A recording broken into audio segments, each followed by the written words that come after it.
जो वोट चोर गद्दी छोड़ का नारा है, बिहार की भूमि से शुरू हुआ और अब पूरे हिंदुस्तान में गांव-गांव में चप्पे चप्पे में यह नारा चल रहा है। राजनीति की धमनियों में अब ये नारा चल रहा है। राजनीति बदलने वाली है, बदल चुकी है और जैसा कि हमेशा इतिहास में हुआ है, फिर से बिहार की धरती से राजनीति बदल रही है, करवट ले रही। चोर चोरी कर रहा था, इसका अंदेशा हम सबको था, शक सबको था। चोर चोरी करते हुए पकड़ा गया, ये बिहार की सरजमी से ही संभव हो सका। महाराष्ट्र में, हरियाणा में पिछले दरवाजे से चोरी करता था, बिहार में अगले दरवाजे से आकर चोरी करने की साजिश रची और आप सबके प्रताप की वजह से रंगे हाथों पकड़ा गया। और यह साबित हो गया कि चोर चोरी के सिंहासन पे नरेंद्र मोदी विराजमान हैं। ये वोटर की मर्जी से नहीं है, ये फर्जी वोट से है। ये यात्रा, इसको मैं एक तीर्थ यात्रा मानता हूं। यह तीर्थ यात्रा इसलिए है कि एक पावन काम है कि कैसे आपके वोट का अधिकार चोरी न हो, उसके लिए हम लोग सब मिलकर मेहनत कर रहे हैं, संघर्ष कर रहे हैं।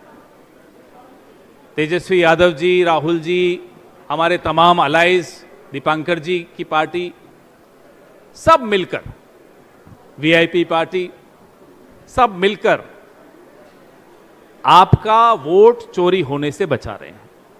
और अब समझ में आता है कि क्यों बेरोजगारी बढ़ गई, क्यों बिहार में उद्योग नहीं है। अभी पिछले हफ्ते प्रधानमंत्री आए, बोले साहब बिहार के लिए 4 मजदूर रेल, बिहार के लिए मजदूर रेल, और अगले दिन गए गुजरात और बोले 52,000 करोड़ का कारखाना ये कर रहे हैं बिहार के साथ।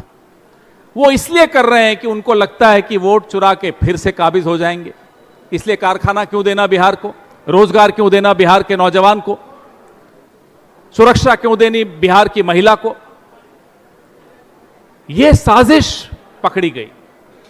ये यात्रा, जिसके बारे में मेरे साथी संजय यादव जी भी आपको पूरा बताएंगे कि कहां कहां से होती हुई आ रही है, इसका जो समापन है, मैं उसको समापन नहीं मानता, वो एक हमारे लोकतंत्र की बड़ी यात्रा का शुभारंभ होगा। लेकिन इस यात्रा का जो वोट अधिकार यात्रा है, इसका समापन पटना में, बहुत महत्वपूर्ण सूचना है, पटना में एक विशाल पैदल मार्च, जुलूस जो शुरू होगा गांधी मैदान की गांधी प्रतिमा से सुबह 11 बजे और अंबेडकर जी की प्रतिमा पर समाप्त होगा। पूरे दिन का ये, जिसमें लाखों लोग शामिल होंगे। इस वोट अधिकार यात्रा का ये समापन पटना में होगा 1 तारीख को सुबह 11 बजे। उसके बारे में भी हमारे साथी शशि यादव जी और संजय यादव जी और दीपांकर जी सब आपको बताएंगे। लेकिन वो समापन एक ऐसे आंदोलन, एक ऐसे क्रांति को आरंभ करेगा जो पूरे देश में फैल चुकी होगी। देश भर में ये नारा गूंज रहा है, देश भर में एक चिंता भी है कि साहब ये हमारे साथ हुआ क्या, पिछले 10-11 साल से क्या हो रहा है। और देश भर को अब समझ में आ भी गया है कि अब इनकी चोरी नहीं चलेगी और अब चोर को सजा भी देनी पड़ेगी। सजा सबसे पहले बिहार देगा। बिहार की तरफ सब देख रहे हैं, बिहार की तरफ असम भी देख रहा है, बंगाल भी देख रहा है, केरला भी देख रहा है, गुजरात देख रहा है, उत्तराखंड देख रहा है, पूरा हिंदुस्तान बिहार को देख रहा है। क्योंकि बिहार का दिल बहुत बड़ा है, लेकिन बिहार को अगर यह समझ में आ जाए कि उसके साथ धोखा हो रहा है, उसके साथ फरेब हो रहा है, उसके साथ झूठ बोला जा रहा है, तो फिर बिहार माफ नहीं करता।